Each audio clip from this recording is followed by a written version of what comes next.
Typically in non-presidential election years, voter turnout is low.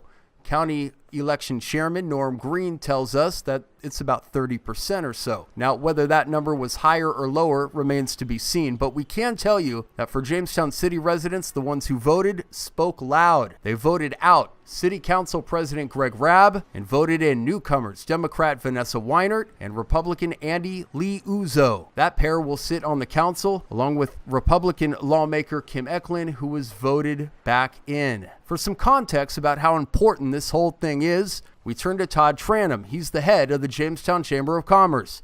About 2 months ago at a business expo downtown, Tranum spoke out against the city council that he called stale and uninterested. We don't have a council that asks questions. We have a council, and if there's someone on council, you can come up and debate me in the room.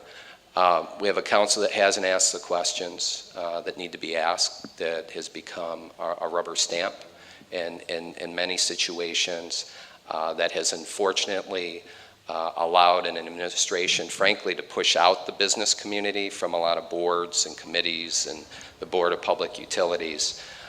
Very, very concerning to us. Immediately after Tranum spoke, we sought comment from Greg Rabb, who said, Todd's never come to me to talk about it, ever, either at a public meeting or quietly or privately. So if Todd really thinks that that's what's happening, I would encourage him and come and talk to me as soon as possible.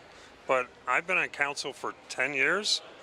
He's never mentioned that to me. So if he thinks we're going in the wrong direction, I'd be happy to talk to him.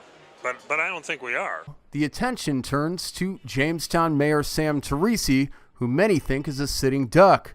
Teresi will be challenged in 2020. Our sources tell us that the city Republican Party is rallying candidates to try and get Teresi out of office. Now, whether that happens, time will tell.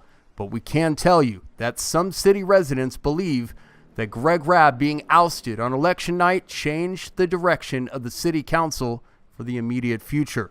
I'm Ryan Hedrick, WNY News Now, where coverage comes first.